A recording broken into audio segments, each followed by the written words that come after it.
दत्तांगीनोत्तस्रांगरेवलोत्सलकुण्डलां जन्नस्तांहण्डोद्यन्मण्डमालां मरिसलवलसद्भुतवैशाखवन्दां घोरां घोराटहासां करकलकपालासिरुद्रां त्रिनेत्रां शत्रूणां प्राणहन्त्रीं शिशुमुകുടാം ഭാവയെ ഭദ്രകാളി. അമ്മയാണെന്നും നമുക്ക് ദൈവം. അമ്മയെ നമ്മൾ നമിച്ചിടണം. ചിരപുരാതനവും നിത്യനൂതനവുമായ രാമമംഗലം പെരുന്തൃക്കോവിൽ. രാമമംഗലം പെരുന്തൃക്കോവിലിൻ്റെ പടിഞ്ഞാറ് വശത്തായി സ്ഥിതി ചെയ്യുന്നതായ വെട്ടിത്തറയിൽ സ്ഥിതി ചെയ്യുന്നതായ ഭഗവതി ക്ഷേത്രം, ഇളമണ്ണ കുടുംബാംഗങ്ങളുടെ ഉപാസനാമൂർത്തിയായ ക്ഷേത്രം, വളരെ അപൂർവമായ ഒരു ഉപാസനാമൂർത്തിയായ ക്ഷേത്രം. അസുരനെ എങ്ങനെയാണോ ശൂലം കൊണ്ട് നിഗ്രഹിക്കുന്ന രൂപത്തിലുള്ളതായ ലോകത്തിലെ ഒരേ ഒരു ക്ഷേത്രം.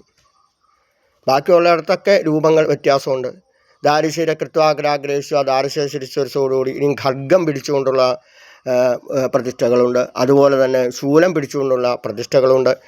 അതുപോലെ സാത്വിക രൂപത്തിലുള്ള ഭഗവതികളുണ്ട്. അതുപോലെ തന്നെ നമുക്കറിയാം, കൃത്യമായ രീതിയിൽ തന്നെ നമുക്ക് അന്വേഷിക്കുമ്പോൾ നമുക്കറിയാം, ലോകത്തിലെ ഒരേ ഒരു ക്ഷേത്രമാണ് ശൂലം കൊണ്ട് അസുരനെ നിഗ്രഹിക്കുന്ന രൂപത്തിലുള്ളതായ ചാന്താട്ടും ബിംബമുള്ള ക്ഷേത്രം. അവിടെ നടക്കുന്നതായ കലശപൂജകൾ, അവിടെ ഉജ്ജ്വല മുഹൂർത്തത്തോടുകൂടി അവിടെ രാമമംഗലം പുഴയുടെ തീരത്ത് നടക്കുന്നതായ കലശപൂജ, അവിടെ ചാന്താട്ടും ബിംബത്തിന് പൂജ, ഇന്ന് കലശപൂജ കഴിക്കേണ്ടതുണ്ട്.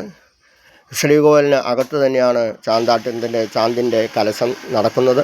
അപ്പോൾ ചാന്തിൻ്റെ കലശം നടക്കുന്നതായ അവിടെ കലശപൂജ കഴിക്കാൻ എത്തേണ്ടതുണ്ട്. അപ്പോൾ നമുക്കറിയാം, വടക്കോട്ട് ദർശനമായിക്കൊണ്ടിരിക്കുന്നതായ അപൂർവ ക്ഷേത്രങ്ങളിൽ ഒന്നാവുമ്പോൾ നമുക്കറിയാം, പിന്നീട് അവിടെ പടിഞ്ഞാട്ട് വളരെ സാത്വിക സ്വരൂപിണിയായിരിക്കുന്നതായ യക്ഷ് രക്ഷണ എന്നാണ് ധാതു, രക്ഷിക്കുന്നവൾ എന്നർത്ഥം.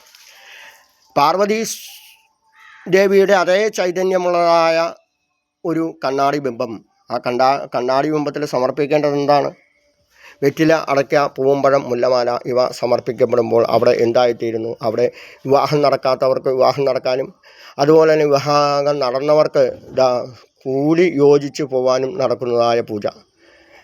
പിന്നീട് നടക്കുന്നതായ സർപ്പബലി ആയിട്ട് അല്ല, സർപ്പ പൂജയായിട്ട് നടന്ന് 100 പാലും തർപ്പിക്കുമ്പോൾ അവിടെ ഇടതുവശത്തുള്ളതായ സർപ്പദൈവങ്ങളും ഉണരും. നിരന്തരമായ ഉപാസനാ ശക്തിയിലൂടെ മാസപൂജ ആണ് അവിടെ നടക്കാറ്. അവിടെ നമുക്കറിയാം, കഴിഞ്ഞ വർഷങ്ങളിലും നമുക്കൊക്കെ അവിടെ നമ്മൾ ഇതിൽ സംബന്ധിച്ചതാണ്. കഴിഞ്ഞ വർഷവും കഴിഞ്ഞതിന് മുമ്പത്തെ വർഷമൊക്കെ നമ്മൾ സംബന്ധിച്ചതാണ്. അപ്പോൾ വളരെ പ്രാധാന്യമുള്ളതായ ഒരു ദേവി. നിരവധി താലിമാലകൾ, സ്വർണ്ണമാലകൾ, അതുപോലെ തന്നെ സാധാരണ മാലകളൊക്കെ ചാർത്തി തൊഴുന്നതായ. അപ്പോൾ ഒരു വർഷം പോയപ്പോൾ നമുക്ക് വളരെ സങ്കടമായി. ഒരു മാല പോലും അവിടെ പൂജയ്ക്ക് ഉണ്ടായിരുന്നില്ല. നമ്മൾ കെട്ടി അവിടെ സമർപ്പിക്കുകയാണ് ചെയ്തത്. അപ്പോൾ നമുക്കറിയാം, അമ്മയ്ക്ക് എത്ര സ്നേഹിച്ചാലും, അമ്മയെ എത്ര സ്നേഹിച്ചാലും, എത്ര അമ്മയോട് അടുത്താലും മതിയാവില്ല എന്നർത്ഥം. എത്ര ഉപാസിച്ചാലും, രണ്ടർത്ഥത്തിൽ. നമ്മൾ നല്ല രീതിയിൽ അമ്മയെ ഉപാസിക്കുകയാണെങ്കിൽ അവിടെ പ്രത്യേകതയുടെ എല്ലാ അനുഗ്രഹവും നൽകുന്നതായ വെട്ടിത്തറ ഭഗവതി. ആ ഭഗവതിയെ സംബന്ധിച്ചുള്ള ഒരു പ്രത്യേകത ഉണ്ട്. എന്തെങ്കിലും ഒരു കുറവ് വന്നാൽ അവിടെ അടി കിട്ടും. കാലൊടിയിൽ, കയ്യൊടിയിൽ, മുട്ടുവേദന ഇല്ലാത്തത് ഒന്നും ഉണ്ടാവില്ല എന്നർത്ഥം. അപ്പോൾ ഇതിന് പ്രത്യേകത, അനുഗ്രഹ കല ഉള്ളതായ എന്തായാലും, അതിപ്പോൾ തലപ്പഞ്ച മഹാദേവനായാലും സംശയമൊന്നുമില്ല, അനുഗ്രഹകല. അത് പ്രിയ ശിഷ്യൻ ജയകൃഷ്ണൻ ചേച്ചിയുടെ മകൻ സമർപ്പിച്ച ആ ശൂലം. അപ്പോൾ എല്ലാവർക്കും തൊഴുവാനുള്ള രീതിയിലുള്ള സൗകര്യം ചെയ്ത് കഴിഞ്ഞു. ഇവിടെ കല്ലുവിരിക്കൽ കഴിഞ്ഞു. ഇനി കാല് തട്ടണ്ട, അത് വേണ്ട, ഇത് വേണ്ട, കാലുവേദന ഒന്നും വേണ്ട. ഇഷ്ടം പോലെ പ്രദക്ഷിണം വെച്ച്, ഇന്നലെ ഒരു കൂട്ടുകാരൻ വന്ന് 12 പ്രദക്ഷിണം വെച്ച് നമസ്കരിച്ചിട്ടാണ് പോയത്. അപ്പം സൗകര്യങ്ങൾ കുറവാണ് എന്നൊരു കാരണത്താൽ ഒരു ക്ഷേത്രത്തിലേക്ക് വരാതിരിക്കേണ്ട എന്നർത്ഥം. ഇനിയും പുനരുദ്ധാരണ പ്രവർത്തനം നടക്കേണ്ടത്. നല്ല രീതിയിൽ കല്ല് വിരിച്ച് എല്ലാവർക്കും നടക്കാനുള്ളതായ രീതിയിൽ. അതാണ് വഴി എന്ന് പറയുന്നത്. അത് തന്നെയാണ് വഴിപാട് എന്ന് പറയുന്നത്. എന്നർത്ഥം വഴി എന്ന് പറഞ്ഞാൽ, വഴിപാടെന്ന് പറഞ്ഞാൽ നമ്മൾ ഏതൊരു വഴിപാടാന്ന് പറയാറില്ല, അങ്ങനെയല്ല. വഴിപാട് എന്ന് പറഞ്ഞാൽ എന്നർത്ഥം, ധാരാളം തന്ത്രിമാരും ധാരാളം ഉപാസകരും ഒന്നിനുമല്ലാതെ ഒരു പണ്ടപ്പരപ്പും പരാതിയില്ലാതെ ഉപാസിച്ച് നാമം ജപിച്ച് നടന്നതായ വഴിയിലുണ്ടായിരുന്ന അവരുടെ പാദങ്ങളുടെ ചിഹ്നം, അതാണ് വഴി. ആ വഴി ഉണ്ടതായ പാടികളിലൂടെ നമ്മൾ പോകുമ്പോൾ പല ക്ഷേത്രങ്ങളും നമുക്കറിയാം. മഹാക്ഷേത്രങ്ങളിൽ ചിറ്റൂർ അതുപോലെ തന്നെ മറ്റു ക്ഷേത്രങ്ങളിലൊക്കെ നമ്മൾ നോക്കുമ്പോൾ അറിയാം, അവിടെ കല്ലിൽ തന്നെ ഒരു പാദത്തിൻ്റെ ചിത്രം ഉണ്ടാവും. അത് കുഴിച്ച് ഒരു 2 പാദമായിട്ട്, ഒന്ന് മുകളിലും ഒന്ന് താഴെയായിക്കൊണ്ട് ഭഗവാനെ തൊഴുന്ന ചിഹ്നങ്ങൾ പല കല്ലിലും വരച്ചു വെച്ചിട്ടുണ്ട്. ഇരിങ്ങോൾ ദേവീക്ഷേത്രത്തിൽ ചെന്നാൽ അറിയാം, അവിടെ കൃത്യമായ രീതിയിൽ തന്നെ നമസ്കരിക്കുന്ന ഒരു ചിത്രം കാണാം. 3 ഡയമെൻഷനിൽ ഒരാൾ നമസ്കരിച്ച് കിടക്കുന്ന ചിത്രങ്ങൾ കാണാം. പല ക്ഷേത്രങ്ങളിൽ പോയാലും കല്ലിൻ്റെ മുകളിൽ നമസ്കരിച്ച് കിടക്കുന്നതായ ചിത്രം നമുക്ക് കാണാം. എല്ലായിടത്തും ഒരേ സ്ഥാനത്താണ് നമസ്കരിച്ച് കിടക്കുന്ന ചിത്രം. അപ്പം അങ്ങനെ നമസ്കരിക്കാൻ, അയ്യോ പൊടിയാണ് നമസ്കരിക്കാൻ സൗകര്യമില്ല, അല്ലെങ്കിൽ ഉറുമ്പാണെന്ന് നമസ്കരിക്കാൻ സൗകര്യമില്ല എന്ന് പറഞ്ഞിരുന്നതായ ആൾക്കാർക്ക് മുഴുവൻ തിരിച്ചിവിടെ എത്താം. എത്ര പ്രദക്ഷിണം വയ്ക്കാം, എത്ര നമസ്കാരം ചെയ്യാം, ഒക്കെ ചെയ്യാം. അപ്പം അങ്ങനെ പുനരുദ്ധരിക്കപ്പെടേണ്ടതായ ക്ഷേത്രങ്ങൾ ധാരാളമുണ്ട്. അപ്പം പുനരുദ്ധരിക്കുന്നതായ ക്ഷേത്രങ്ങൾ, പുനരുദ്ധരിക്കപ്പെടേണ്ടതായ ക്ഷേത്രങ്ങൾ, ദേവീക്ഷേത്രങ്ങൾ അടക്കം, മഹാദേവ ക്ഷേത്രങ്ങൾ, തലപ്പുഞ്ഞ മഹാദേവ ക്ഷേത്രം അടക്കം, മക്കുള്ളി ക്ഷേത്രം അടക്കം, ഏത് ക്ഷേത്രങ്ങളാണെങ്കിലും ക്ഷേത്രമായിട്ട് ഉയർന്നവർ. അത് കാവ് എന്ന് പറയുന്നത് എന്താണ്? ആവാസ വ്യവസ്ഥകൾ സംരക്ഷിക്കപ്പെടുന്ന എന്തിനേയും കാവ് എന്ന് പറയാം. സർപ്പക്കാവ് നമുക്കറിയാം അല്ലേ. കീഴ്ക്കാവ്, എന്നാൽ കീഴ്ക്കാവ് ഭഗവതി ക്ഷേത്രം ചോറ്റാനിക്കര എന്നാണോ പറയണത്? അല്ല, കീഴ്ക്കാവെന്നാണ് പറയണത്. മുകളിൽ രാജരാജേശ്വരിയായിരിക്കുന്ന ചോറ്റാനിക്കര ക്ഷേത്രം എന്ന് പറയുന്നത്. കീഴ്ക്കാവിൽ എന്താ ക്ഷേത്രം എന്ന് ബോർഡ് വയ്ക്കാൻ പാടില്ല. കീഴ്ക്കാവിലെ എവിടെയെങ്കിലും കണ്ടിട്ടുണ്ടോ ചോറ്റാനിക്കരയിൽ ക്ഷേത്രം എന്ന് എഴുതി വെച്ചാണ്?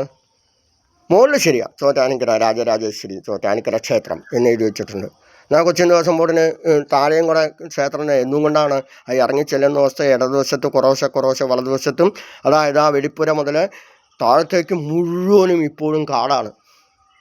അങ്ങനെ കാടിന് സംരക്ഷിക്കപ്പെടുന്നതായ ഒന്ന് വലിയ ഒരു മരം അവിടെയുണ്ട്. മാനസികമായ പ്രശ്നങ്ങളൊക്കെ തല ആണിയടിക്കാനായിട്ട് ആണി സരിച്ച ഇന്നും അവിടെ ആ മരത്തിൻ്റെ തണലിലാണ് ഭഗവതി ഇരിക്കുന്നത്.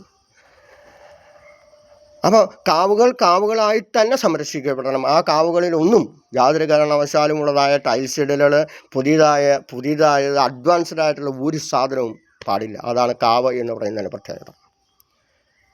മുടനാട്ടുകാവ് നമ്മൾ കേട്ടിട്ടുണ്ട്. അപ്പം കാവിൻ്റെ പ്രത്യേകത, ആവാസ വ്യവസ്ഥകൾ സംരക്ഷിക്കപ്പെടുന്ന എന്തും കാവായിരിക്കണം. സർപ്പക്കാവാണെങ്കിൽ മുകളിലൊന്നും ചീറ്റൊന്നും ഇടാൻ പാടില്ല എന്നർത്ഥം. അതിനെ തുറന്നുകൊണ്ട് പ്രകൃതിജന്യമായ രീതിയിൽ തന്നെ അതിന് അടയ്ക്കാമരമൊക്കെ വെച്ച് പിടിപ്പിക്കാറുണ്ട് നമ്മൾ സർപ്പപൂജയ്ക്കും. നിങ്ങൾ 5 അടയ്ക്കേണ്ടതിനും ഇനി മുറുക്കണമല്ലേ കൊണ്ടുപോകുള്ളൂ എന്ന് പറഞ്ഞാൽ ഞാൻ പറയാറുണ്ട്, ഒരടയ്ക്ക മാത്രം. ഈ അടയ്ക്ക കുഴിച്ചിടൂ. 2-3 വർഷം കഴിയുമ്പോഴത്തേക്കും തന്നെത്താനെ കുരുത്തോല സർപ്പദൈവങ്ങളുടെ തലയിലേക്ക് വീഴണം. ഇപ്പോൾ ഒരു സർപ്പത്തിന് വേണ്ടതായ ഒരു ഇത് എടുക്കണമെങ്കിലോ, അടയ്ക്കാമര പൂക്കലോ എടുക്കണമെങ്കിലോ ഒരാളെ കിട്ടണം, 100 രൂപ കൊടുക്കണം. അയാളെ കിട്ടിയാൽ അന്ന് തന്നെ കിട്ടുമെന്ന് ഉറപ്പില്ല. ഒരു 250 രൂപ മുടക്കാണ് ഒരു പൂക്കല കിട്ടുന്നതിന്.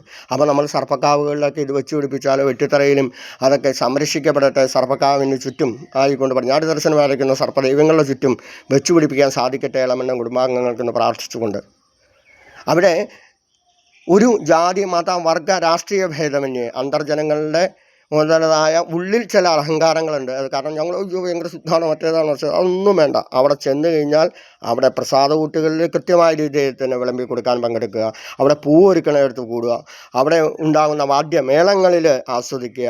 അവിടെ ചെന്ന് കഴിഞ്ഞാൽ ശാരീരികമായ അധ്വാനം തന്നെയാണ് വേണ്ടത്. ശാരീരികമായ എന്നുണ്ടെങ്കിൽ വേർത്ത് പോയി കഴിഞ്ഞാൽ ഭഗവതി അനുഗ്രഹിക്കുന്നു. ഓർമ്മിപ്പിക്കുന്നത് വെട്ടിത്തറയിൽ ഇളമണ്ണ് കുടുംബാംഗങ്ങൾ ഒരുമിച്ച് നടത്തുന്നതായ കലശ പൂജയിലേക്കും അവിടുത്തെ ദേവിയുടെ ദർശനത്തിനും എല്ലാവർക്കും സാധിക്കട്ടെ എന്ന് പ്രാർത്ഥിക്കുമ്പോൾ ഓർമ്മിപ്പിക്കുകയാണ്.